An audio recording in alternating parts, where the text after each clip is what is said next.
my God, I was recording that whole thing. Good morning and welcome back to episode number 2 of my Hyperfixations podcast. My name is Cara Claudia. Thank you for joining me here under these, once again, unprecedented circumstances. First, I'd like to take a moment to address the controversy. Yes, I realized that my face makeup did not match my neck makeup last week. I've corrected it. I'm working on it. And please respect my privacy as I navigate these troubling times. Welcome to spooky season. And to clear the air on the rumors, yes, I am a ghost passing away. So that's going on. And if you don't like my sunglasses, I don't care. All right, let's go. So, like I said, I think I'm passing away. One of my problems is that I don't, what's it called? Hypergoria or something?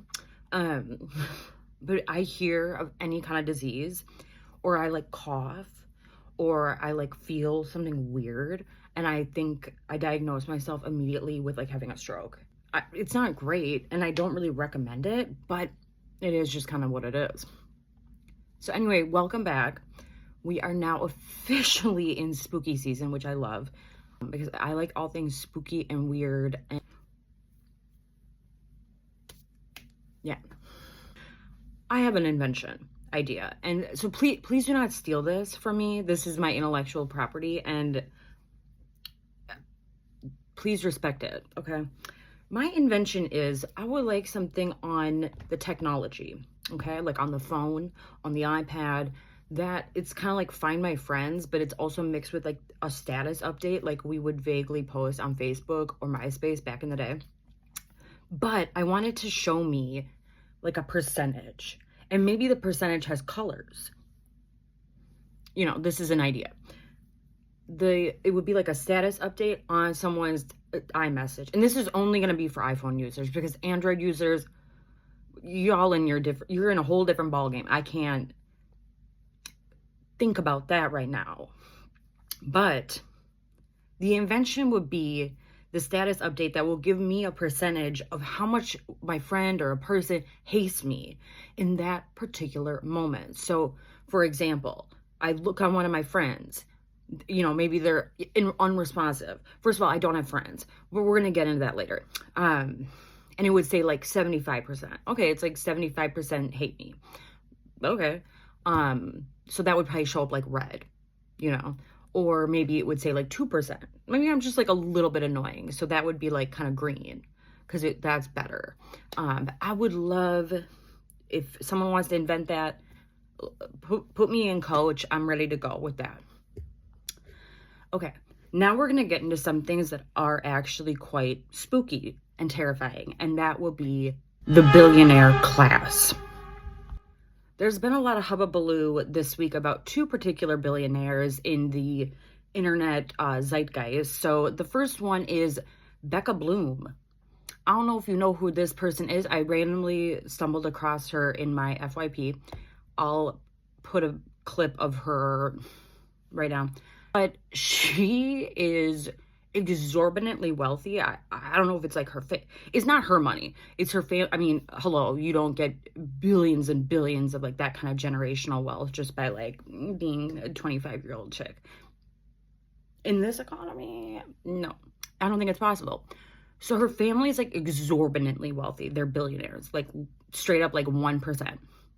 She plates this breakfast, okay, where she's eating like some kind of exotic hard-boiled egg. It's probably like the egg of an extinct animal, the dodo bird. So she's plating a dodo bird hard-boiled egg, and even she has her utensils in this thing, and it's probably made out of silver that some small children's hands had to mine, you know, out of wherever silver comes from. So she takes this freaking dodo bird egg, it's so rare, $5 gazillion egg, puts it on a plate, an Hermes plate. I don't even know how much that costs. I would wager a guess $1,000. Maybe I'm wrong. Eating my breakfast with me. Or shut that off. We have some caviar. Comes from Golden Goat. Never learned how to use the caviar key properly. There's sturgeon, beluga, and 2 types of osetra. We're gonna add some on the side for seasoning. Utensils, like she's using these fancy chopsticks. They probably came from the tusk of a rare white elephant. And she's picking up the egg, and then she puts, I'm gonna just put a little caviar on for flavor, and she scoops what would be the equivalent of my mortgage payment onto this dodo bird egg. And people in the comments were like gassing her up, and I was like, I like to add a little bit of caviar just for seasoning purposes.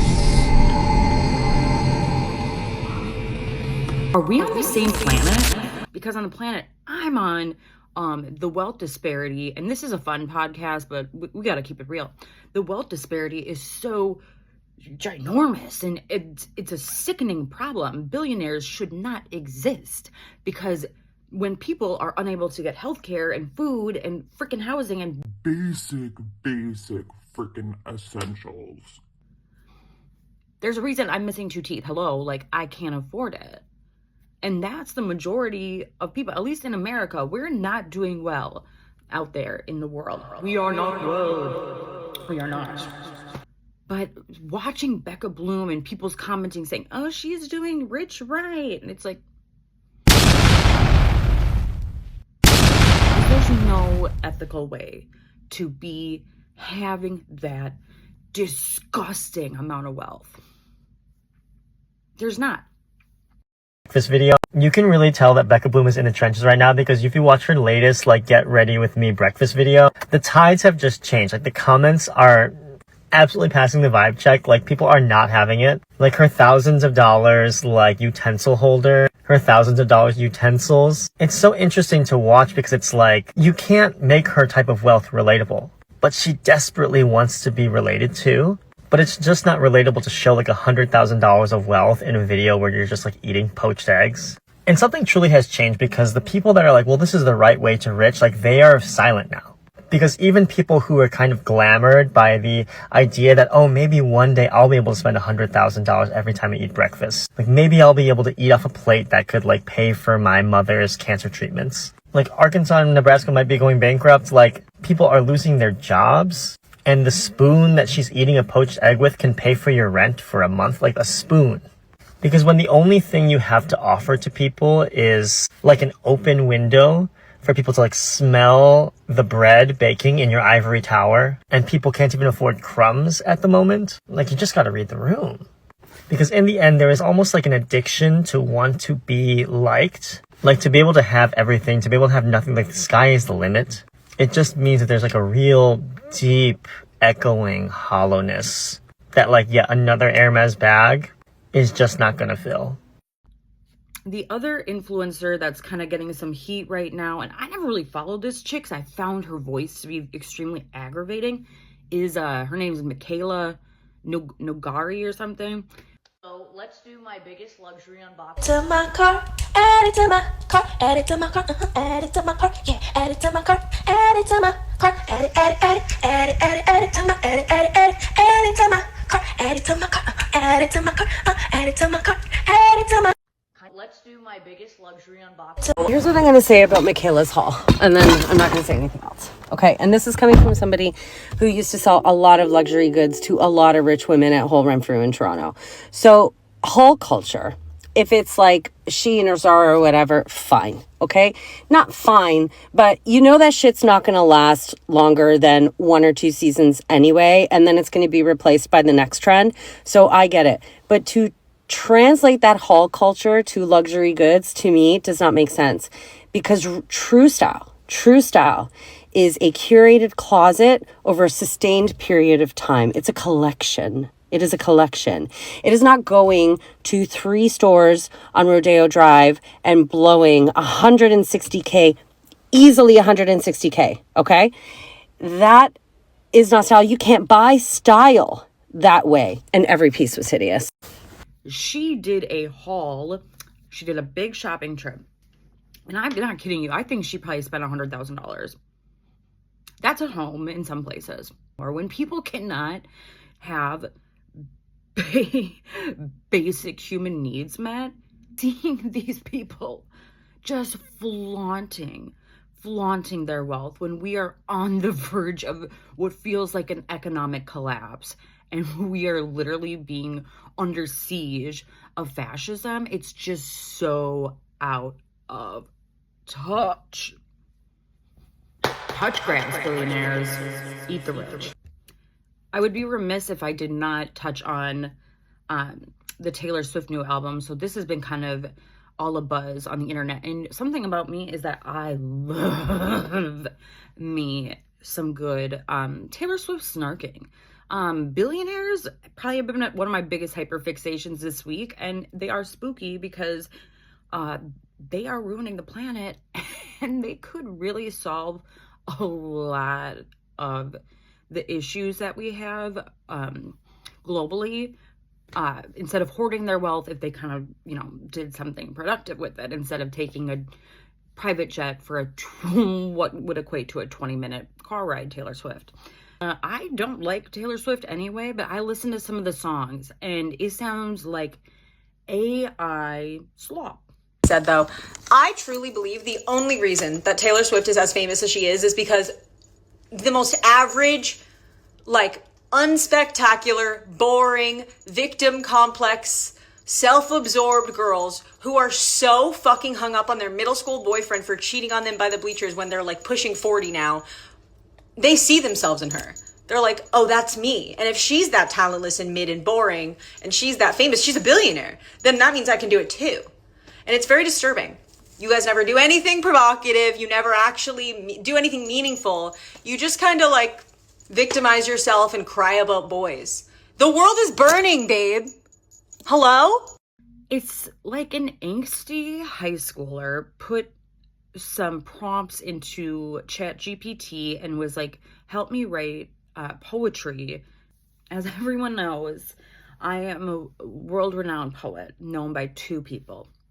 So without further ado, I will be reciting Taylor Swift's lyrics as if I am doing it for an open mic night. Pulled up to you in the Jag, turned your rags into gold. Winding road leads to the chateau. You remind me of a younger me. I saw potential. I'll be your father figure. I drink that brown liquor. Love is pure profit. Just step into my office. I dry your tears with my sleeve. Leave it with me. Protect the family. I showed you all the tricks of the trade. All I asked for is your loyalty, my dear protege. I can make deals with the devil because my dick's bigger. You'll know your name in the streets. Well, I hated that, so thanks for tuning in. Okay, of course, another hyperfixation right now is 3i Atlas, aliens, and what the fuck is going on in the sky. So, allegedly, on Friday, October 3rd, the 3i Atlas space object was going to be really close to Mars. But, funny enough, we are actually under a government shutdown right now in the United States, so NASA is offline. What if the wow signal was just 3i Atlas trying to get our attention way back in the 70s? So it's 1977. A little radio telescope, yes, those are real, in Ohio is scanning space, listening to the nothingness of it. Night after night, nothing but static, right? Then out of nowhere, a blast of sound comes out of the void. And it's not just random noise, it's not chaos, it is a single tone. The astronomer that was checking the data and watching this little telescope circled the tone and wrote wow out to the side. So now it's called the wow signal. 72 seconds, this telescope named Big Ear picked up this signal, and it was so clean, it was so perfect that it cut through the cosmos like a voice in a dark room. Get this, it came at the exact frequency of hydrogen, 1420 megahertz. That's basically cosmic channel 0. If another civilization out there wanted to communicate with us, that's the channel they would use. After those 72 seconds, silence. We never got the wow signal ever again. Even when astronomers pointed the telescope back in that direction, nothing. This is why the wow signal is still one of the greatest mysteries of astronomy, because it was like for a second, something out there pushed a key on a piano and held it down for 72 seconds and then stopped forever. Look, I like to think that the wow signal was a cosmic hello from another world, but it could have just been a phenomenon that we're not aware of yet. But for 50 years, no one has been able to explain the wow signal. And you may be thinking, why in the hell are you talking about this, Keela? Because 3I Atlas is also coming from that same direction. Listen, wow signal came from Sagittarius. So did 3I Atlas. What if the wow signal... But on the topic of aliens, I learn a lot on Native Talk, and I love like that glimpse into their cultures. I went down this kind of rabbit hole, watched all his videos on the sky people, and I just found it freaking fascinating. But this clip in particular, I'm going to show you about the Hopi. Of this interview with an Amazonian chief, where they show him a picture of a gray alien, and immediately he recognized it and says, yes, I know this ant, an ant, and I'm gonna explain why that's significant with another video. Yoshibo. Isso aqui? Sim. Mancunawabu. Mancunawabu. Sério? Mancunawabu. Mancunawabu é um que mora debaixo da terra. É, eu falei, esse aí. Que se virou formiga, hoje que nós chamamos Una, que é uma formiga grande, chama-se Mancunawabu. Que essa formiga também é muito perigosa, né, Buenas? Yeah, and it's a picture of a gray that they showed them, and they say it's an ant, and in their language it's Una, right? And in Hopi, the word for ant is Anu, right? And they have a connection to these ant people that live underground, and here's a video explaining that. According to Hopi tradition, the Grand Canyon isn't just a canyon, it's a portal, a gateway to the underworld. They call it Sipapuni, the place where the first people emerged after a great cataclysm. The Hopi believe that humanity was destroyed and reborn not once, but 3 times, each time saved by mysterious underground beings known as the Ant People. These Ant People weren't insects. They were described as small, pale-skinned humanoids with large eyes, who lived in vast subterranean cities beneath the earth. They sheltered the Hopi during times of fire and flood, fed them, and taught them survival, and possibly more. In some versions of the myth, the Sky People, described as gods who descended in flying shields, guided the Hopi to the Ant People and then returned to the stars. So what it sounds like is the grays that people are seeing may be these ant people from the middle of the earth, and this could possibly even be the little people, that these are just little ants that are humanoid like us, pale skin, big eyes, long hair. Sometimes it depends on which area you're talking to, which group. So Hopi is, for their word for ant friends, is Anunnaki. Now, the Sumerians have the Anunnaki creation story of these giants that came from the stars named the Anunnaki, and they made man from clay, just like how our story is over here. And I have a feeling that the two are connected. Very, there's a lot of evidence to connect these two. Kind of along those same lines, I also went down this hyperfixation rabbit hole about learning about this place called Nightmare Hall. Now, Nightmare Hall is a supposedly alleged place that's underneath the earth, around the Dulce base in New Mexico.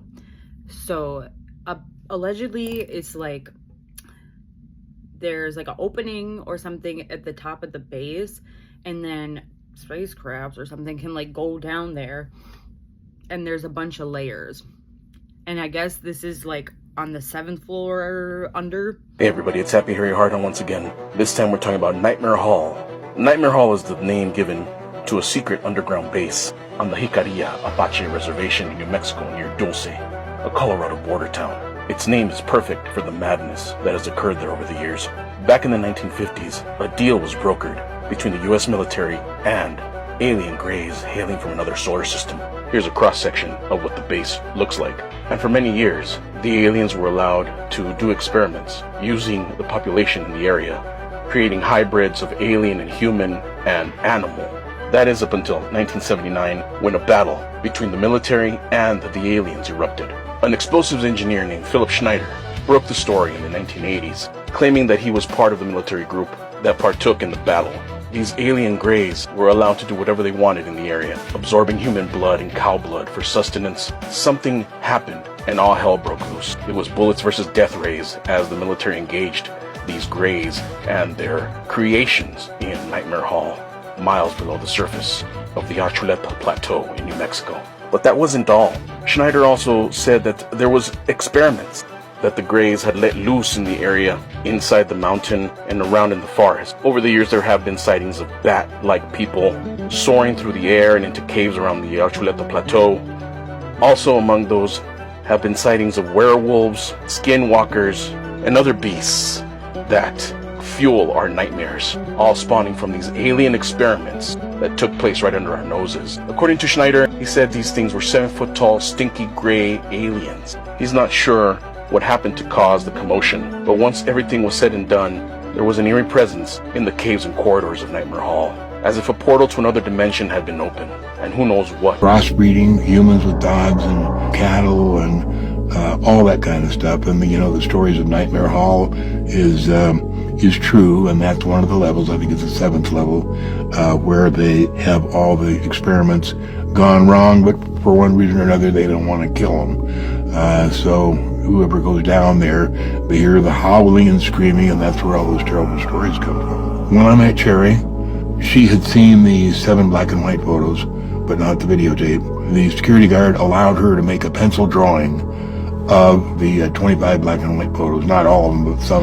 And she handed me 8.5 by 11 piece of paper with her pencil drawing of what was in those photos. And I think there were 6 pages. And those are the ones she asked me to copy in felt tip black, which I did, identical to what she had. And those I released as the Dulce papers, and they became the infamous Dulce papers. I think it's oh my god, hello. Levels down, I guess. Is called a Nightmare Hall. And there they have like a lot of experimentational things going on. Like there's hybrids of people mixed with aliens, people mixed with animals. There's apparently a lot of horrible screaming noises, and I'm really freaked out by this. What's going on below? I don't know. But I sometimes think that like we know so much more about like outer space and like that. We don't even know what's going on underneath the ocean or underneath the earth. It's like, I think that's where aliens could be coming from. So we're going to get back to the Taylor Swift stuff for a little bit.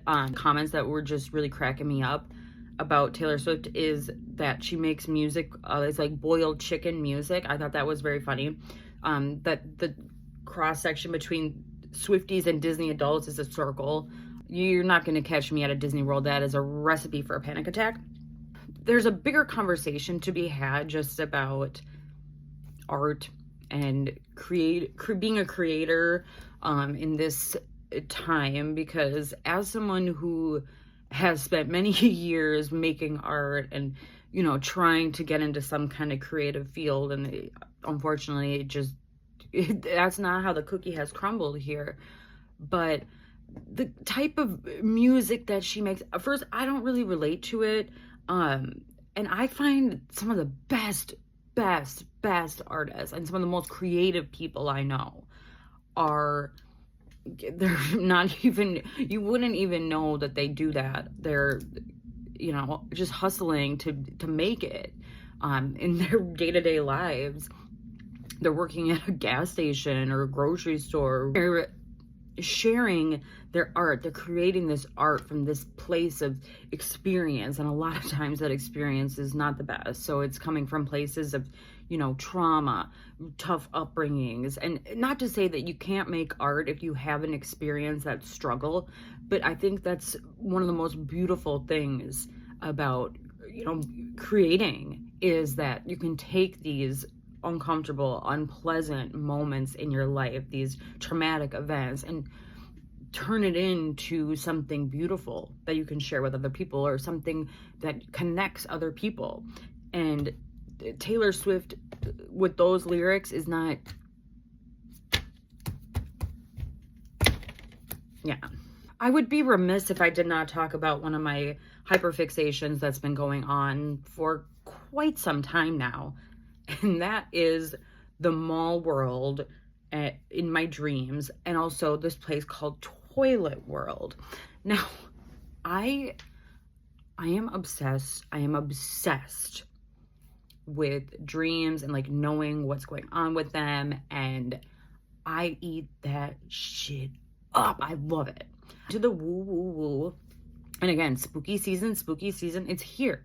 I dream of Mall World every night, and I made a map. Let me show you guys. Okay, so this is like the full map. It's not very complete, but we'll start at the mall that's attached to like a hospital and a school and a parking garage. There's also the airport attached to the mall. And then back behind the mall, you have the amusement park, water parks, and like the literal ocean cliffs. You can see it through the windows. You can see the ocean through the windows of the mall and the hospital. And sometimes you can see this in the background. Then there's the big theater attached to the mall school. Everyone you've ever met is here in the theater. You have like an underground market, which is different than the mall. It's more like a flea market. There's infinite toilets. Anytime you have to use a restroom, it's like they're broken and they're all connected together. Next to the parking garage is like a really dangerous playground, and then you come to like the fairgrounds, the outdoor markets, there's like cabins, and then over here is like forest, and then outdoor concert and festival is going on. So this is like kind of grungy camping situation, campsites.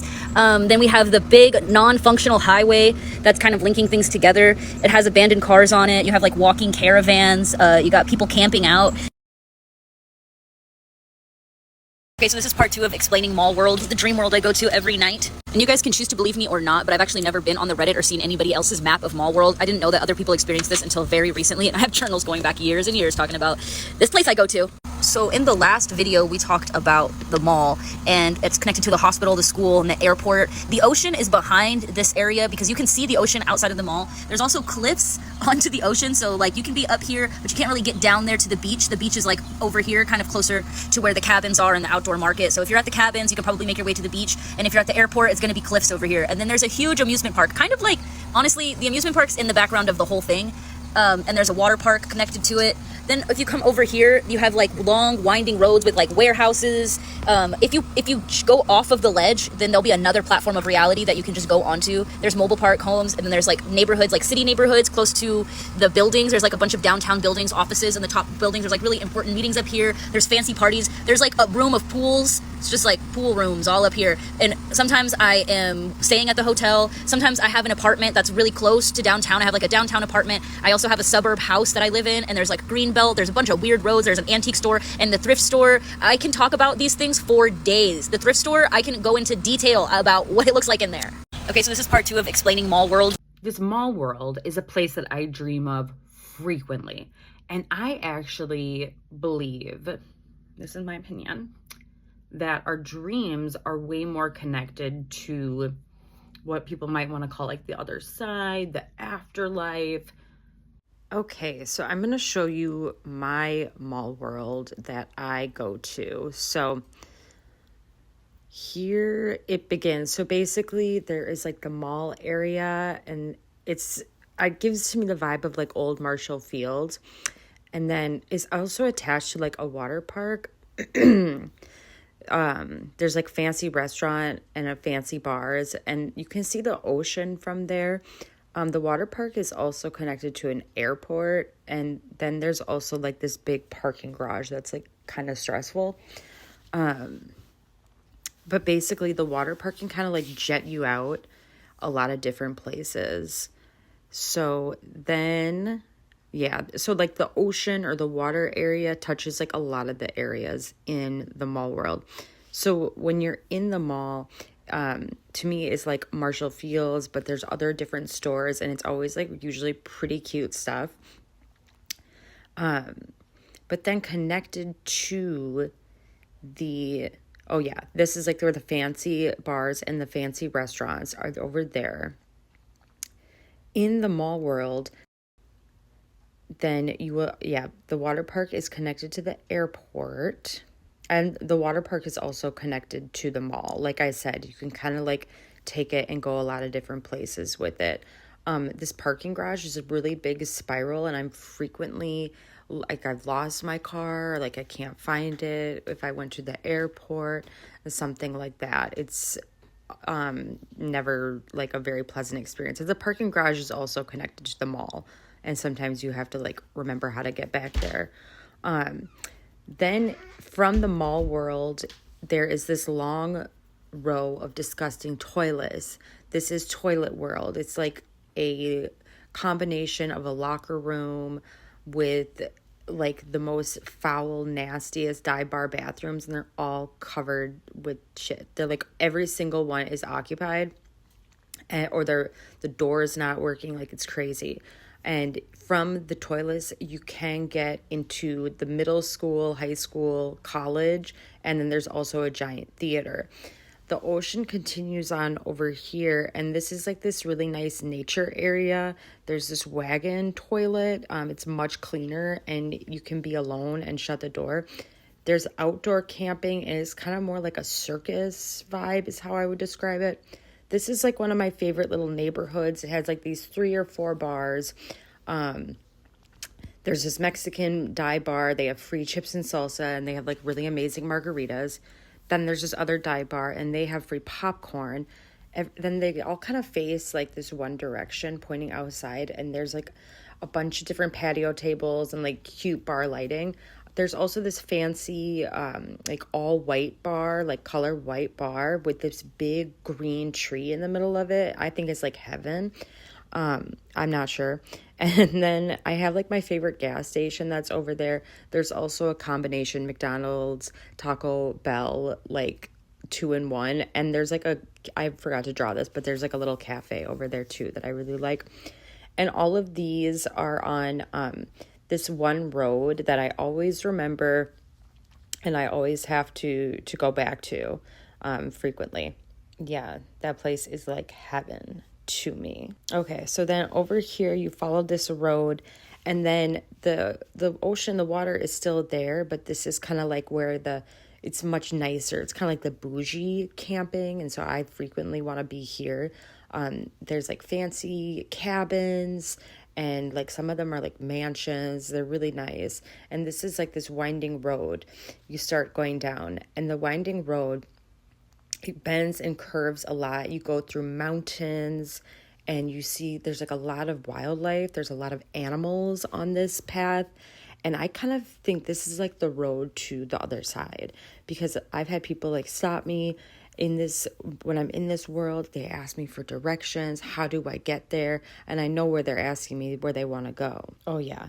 The fancy cabins are on the water. And so then you kind of have to pass through this mountain animal. It's like a beautiful green area. There's also like a railroad that kind of cuts through all of this. And sometimes I can walk on the railroad track to get there. There's also a parking lot right there, but like I don't drive very often. But we have driven to this like green, beautiful nature place before in the dream, but most people are on foot. This area is like the road. It starts to become like very beautiful, rolling green hills, like perfect sky. And I'm pretty sure that, that's where, we're headed. It's a very beautiful place of rest. I've walked towards it myself, and then I said, oh, I have to go back home. And I give people directions here so that they can see how beautiful it is. And yeah, that's my mall world. Bye. Yeah.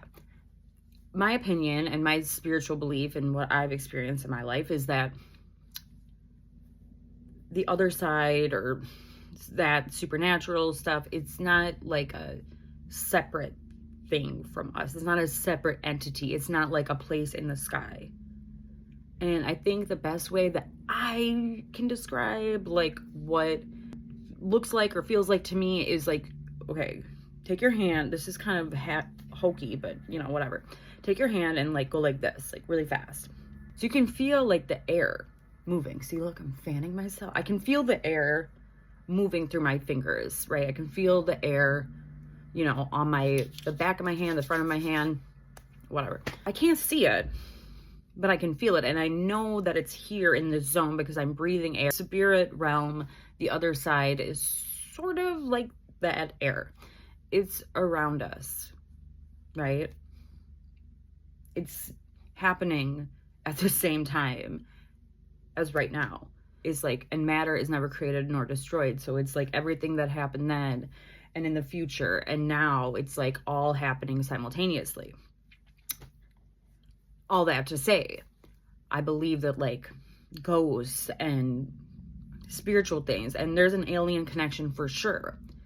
It's happening in this other dimension that's kind of this airspace here, and we just can't see it like I can see this iPad.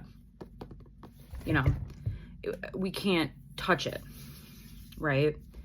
However, I feel like when we go to sleep and we access our dreams, we're able to kind of go to that place. So that's a reason why I think that this mall world and toilet world, just like funny, that so many people on the internet are reporting having these dreams of these places. I think it's just so interesting. Also, like, I have some of my most, and I'll have to do a whole other thing on this because this is like a whole rabbit hole that I'm obsessed with. If I want, so I do psychic stuff too. If I want to connect to someone who's passed on the other side, one of the best ways I can do that is through my dreams. So I don't know. I don't know. I'm just so fascinated about the mall world and the dream world and the toilet world where all the bathrooms, like you go into this long hallway and it's like every single toilet is disgusting or the doors don't shut and like I always have to like take a shit or like I'm like gonna pee my pants and all the bathrooms are literally disgusting. And it's like this maze of toilets and they're all just like shit filled and they look like garbage and there's just like dookie everywhere. It's so, but a lot of people have the same dream. And then finally I'll get to like an area where there is like one single stall with like a door and I'm like, thank God. And usually it's like a fancy toilet that I finally find. I'm like, oh, and I love that. It has a hot tub in it. It has a steam room. It's amazing. So I would also be remiss if I did not mention my other hyperfixation this week, which is that it's my honey's birthday on Friday. It was, and I just love him so much. So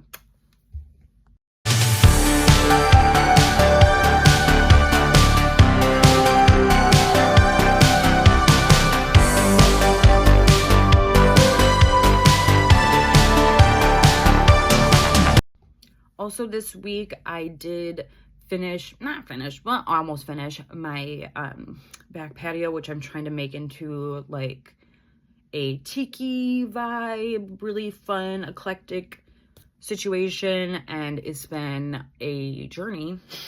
I don't really know what I'm doing, but I've learned a lot on YouTube, so I'll show you what that's looking like right now.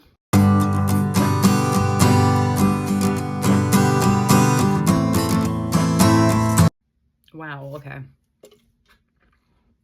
I also just want to go out on the record and say that sad.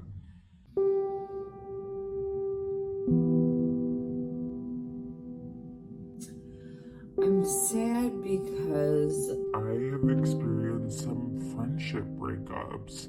Really been difficult. It's been almost worse than having like a relationship breakup because like your girlfriends are, you know, supposed to be your people. So I've been a little sad about that. And if you want to be my friend, applications are now open. I'm also accepting applications to be my cousin. So if you're interested in being my friend or cousin, the job qualifications are as follows. Please like wine, having fun, crying. Interest in the paranormal is a bonus, but it's not necessarily needed. Not into playing complicated board games, likes reality television, Diet Coke, is okay with my smoking habit, and also likes going to the gas station. Okay, well, I'm gonna go pass away now. So this has been really fun. Thanks for tuning in. May the guiding light guide you home. Have a great week, and I'll see you next Sunday or Monday or whenever you're watching this documentary. Take care. God bless. Bye.